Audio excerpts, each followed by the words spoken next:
Bem-vindos ao Farofa Geek no YouTube, eu sou a Bu e hoje a gente vai fazer a nossa crítica com spoilers sobre Dark e também comentar o que aconteceu no final. Eu tô com um sentimento bem melancólico pra gravar esse vídeo, porque depois de tanta preparação, tanta teoria, tanta análise, finalmente chegou o momento da gente assistir a terceira temporada e poder comentar aqui com vocês o que a gente achou e o final. Lembrando também que esse vídeo aqui é apenas o primeiro vídeo de vários outros que a gente vai fazer sobre Dark, sobre essa terceira temporada. Então se você ficou com alguma dúvida, quer saber alguma coisa da série, já deixa aqui embaixo pra mim o que você quer saber pra gente ir planejando os próximos vídeos. Antes de falar especificamente sobre a terceira temporada, eu queria enaltecer essa série maravilhosa que é Dark. E é muito legal como uma série alemã conseguiu ter tanto alcance assim. E eu acho aí que tanto Dark quanto La Casa de Papel, eles contribuíram muito para fazer a gente ser introduzido a um universo de histórias de outros países, outras nações que têm outros costumes, em vez de fazer a gente ficar presa aí no feijão com arroz, série americana, série britânica. E gente, que roteiro, que fotografia, que atuações, uma série maravilhosa. Eu vou falar somente o nome do Lewis Hoffman e da Lisa Vicari, porque eles foram os protagonistas de Dark. Agora, todos os outros atores também tiveram atuações incríveis. Eu não consigo pensar em uma pessoa que eu tenha olhado e falado...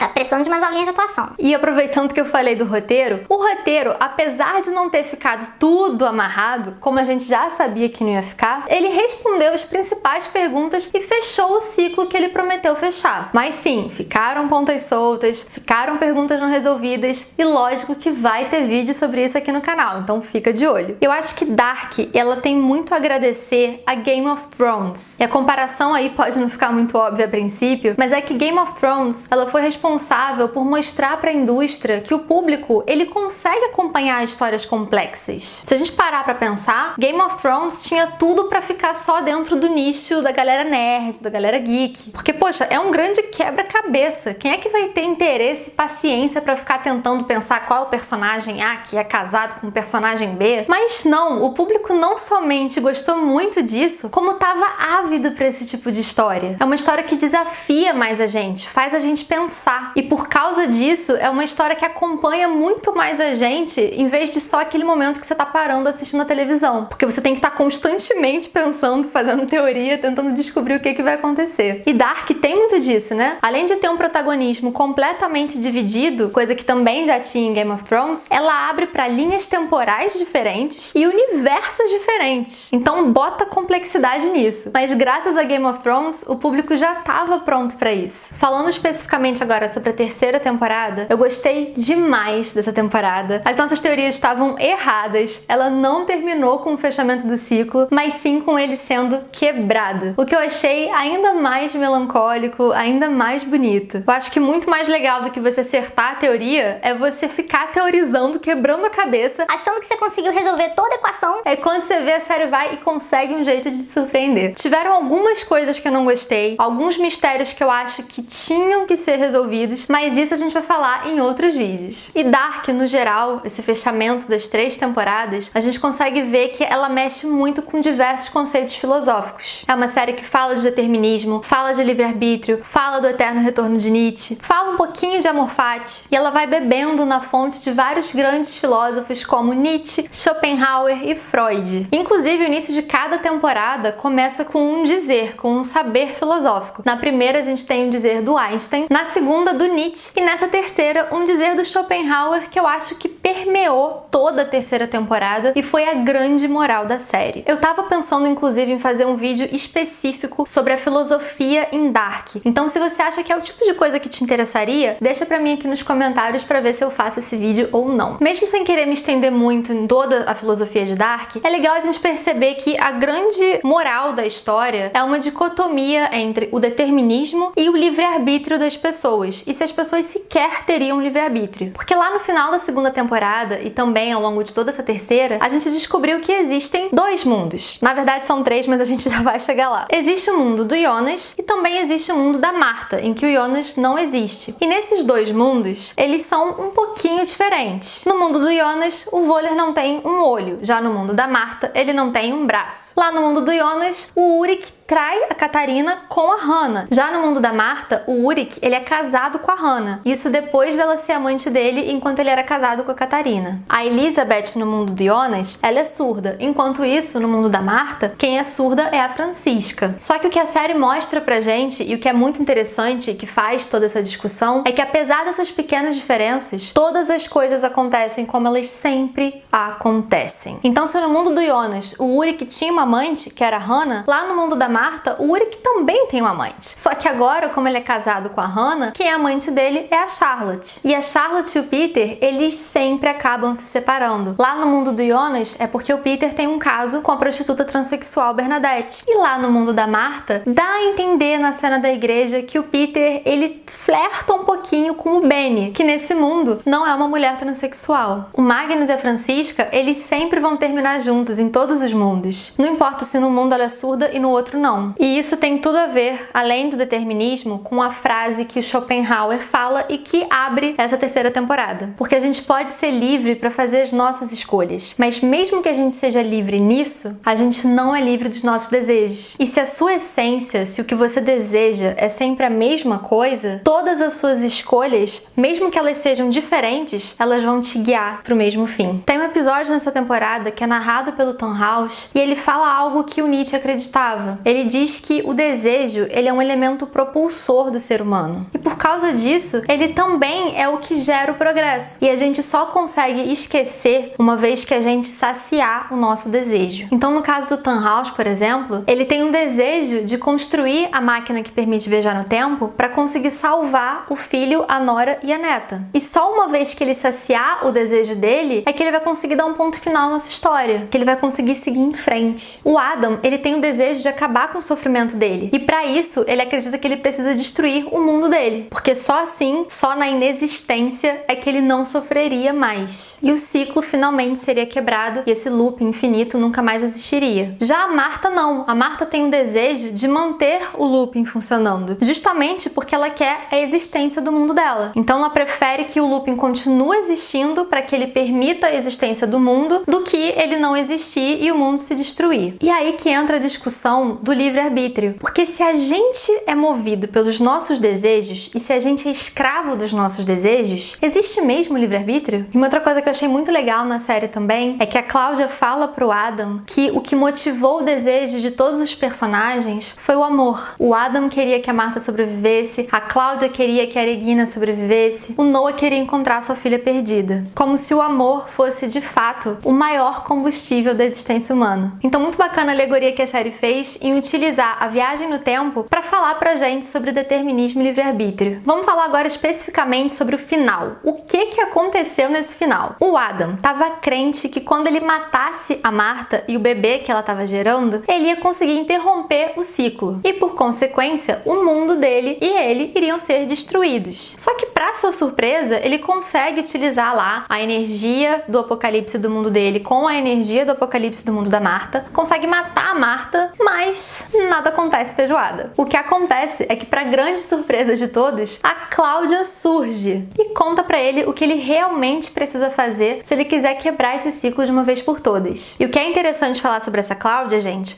é que, como a gente sabe, a Cláudia, ela tá morta nos dois mundos. No mundo do Jonas, o Noah matou ela lá na segunda temporada. Foi até quando ele recuperou as páginas faltantes lá do caderninho dele. Já a Cláudia do mundo da Marta, ela foi assassinada pela própria Cláudia do mundo do Jonas. Isso porque ela percebeu que o que a Eva estava vendendo pra ela era a Regina sobreviver, mas mantendo ela num sofrimento eterno de nascer, crescer, ter câncer, morrer e viver isso eternamente. E o que ela queria era uma saída pra filha dela, que a filha nunca tivesse câncer. E essa Cláudia do mundo da Marta, ela nunca chegou a sobreviver a ponto de virar a terceira versão da Cláudia como a gente conhece, que é a Cláudia idosa. Então, essa Cláudia que falou com o Adam era aquela Cláudia que, depois de ter assassinado a Cláudia do mundo da Marta, ficou viajando entre um mundo e outro, enganando então a Eva, fazendo-se passar pela Cláudia dela. Mas então é importante a gente falar que essa Cláudia aí, se ela tá viva, essa cena que a gente tá vendo, provavelmente acontece antes dela ser assassinada pelo Noah. Então o que pode acontecer é que a Cláudia aparece pro Adam, conta pra ele tudo que ele tem que fazer pra quebrar o ciclo, volta pra 1954, encontra a Agnes e é finalmente assassinada pelo Noah. Continuando na Cláudia, uma coisa que eu não gostei na série foi justamente como ela descobriu que existia um terceiro mundo. Que o que a Cláudia conta pro Adam é que o o mundo dele e o mundo da Eva só vai ser destruído se eles voltarem na origem. E a origem não é o bebê que a Martha tá carregando, mas sim a descoberta na viagem do tempo. E ela conta que nesse terceiro mundo é o mundo original, e lá vivia o relojoeiro Tannhaus. Até que em um horrendo acidente de carro, ele perdeu o filho, a nora e a neta. E isso o motivou a criar uma máquina do tempo que acabou dando origem ao apocalipse no mundo dele. E quando aconteceu o apocalipse no mundo original, foi criada essa divisão entre mundo Adam e mundo Eva. Eu achei muito legal existir esse terceiro mundo, até porque era algo que a gente já tinha conversado em outros vídeos. Faz todo sentido Dark, que é uma série que trabalha com ciclos,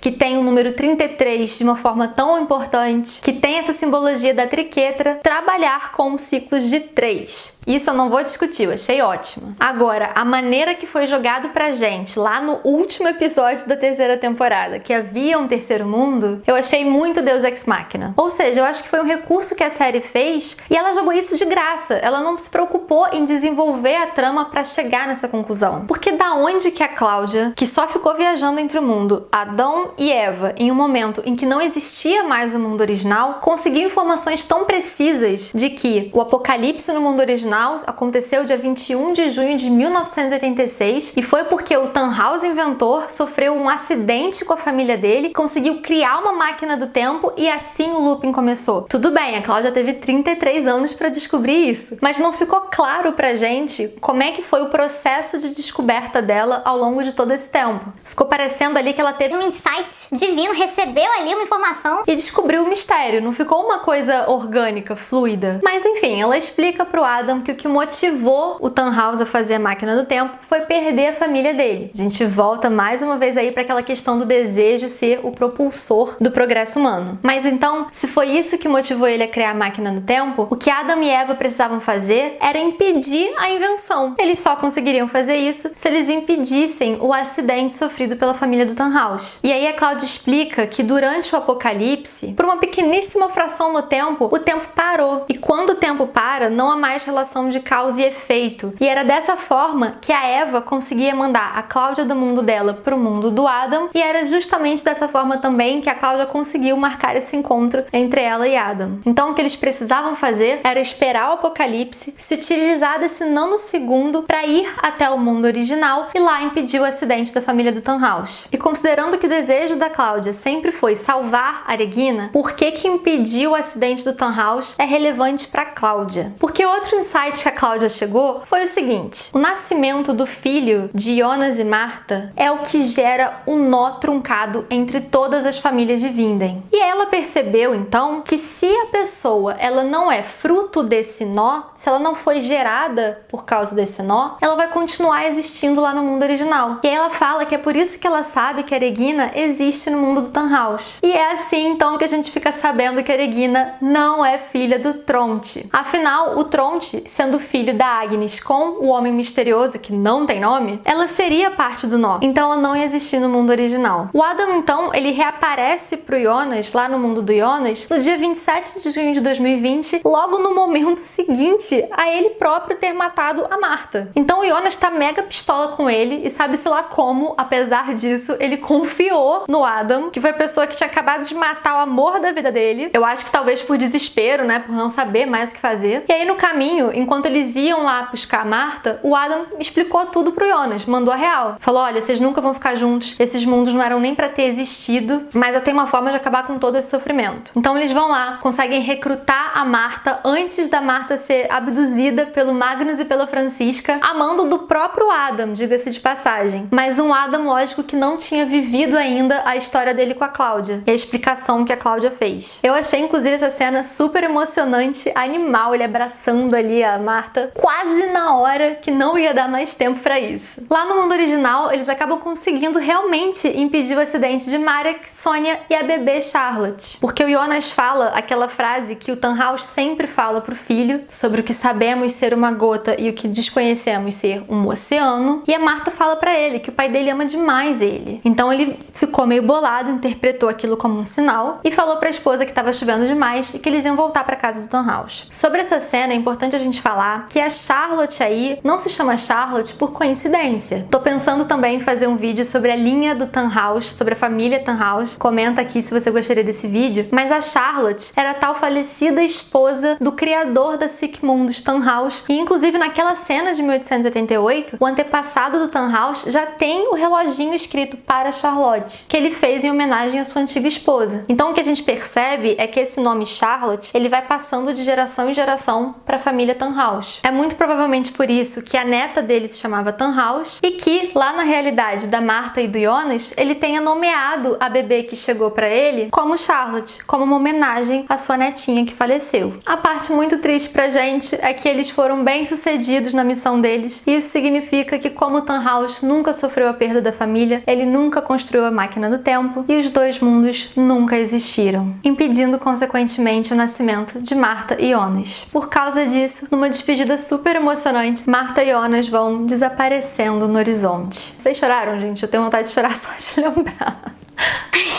Mas vamos lá, vamos agora pro pós-fim do mundo. Ou seja, pra cena que acontece no mundo original do Tannhaus. Já de cara a gente vê aí que quem mora na casa que lá no mundo do Jonas é da família Kahnwald é a Regina. Ou seja, essa casa é a casa da família Tiedemann. E a gente sabe que essa casa é a casa da Regina porque a gente vê uma fotinho da Cláudia com a Regina, e o homem que aparece na foto como pai da Regina é o Bernd. Isso mesmo, Bernd Doppler. Vocês acertaram essa teoria, gente? Deixa aqui nos comentários se vocês desconfiavam disso. E um detalhe sobre isso é que antes eu tava achando que o nó era o que originava todas as famílias tradicionais de Vinden. Ou seja, eu achava que qualquer pessoa que fosse produto de duas famílias de Vinden não deveria existir no mundo original. Só que se realmente fosse assim, a Regina não podia existir, porque ela seria fruto de Claudia Tiedemann e Bernd Doppler. Só que por que ele existe? Na verdade, só não existem os descendentes diretos do homem com a cicatriz no lábio, que a gente sabe agora que é um Nielsen e um Kahnwald. Como o Bernd Doppler, que é o primeiro da sua linhagem, é o primeiro Doppler que a gente tem conhecimento. Ele é o pai da Regina, e a Claudia Tiedemann, ela é filha do Egon Tiedemann com a Doris, sendo o Egon Tiedemann o primeiro de seu nome. A Regina pode existir nesse mundo, e agora, além de ser Tiedemann, ela também é uma Doppler. E isso bate com a teoria de não poder ser o Tronte, né? A gente já tinha falado sobre isso. Inclusive, tem uma cena ali no pós-apocalipse, enquanto a Cláudia está estudando a matéria escura antes dela ficar com a sua versão idosa, em que ela encontra o Tronte. E já vou falando que se você tem dúvida sobre essa cena, deixa aqui nos comentários que eu posso fazer um vídeo sobre isso. Mas ela conversa com o Tronte nesse momento, do pós-apocalipse, e ele fala que ele achava que ele era o pai da Regina. E ela diz que ela já desejou que ele fosse, dando a entender que não, ele não é o pai dela. Inclusive, nesse momento, a Cláudia já sabia que não tinha como acabar com o sofrimento da Regina naquele mundo. E é ela que manda ele lá pra 2021 pra matar a Regina. Os convidados da festa são Voller e Benny, Peter,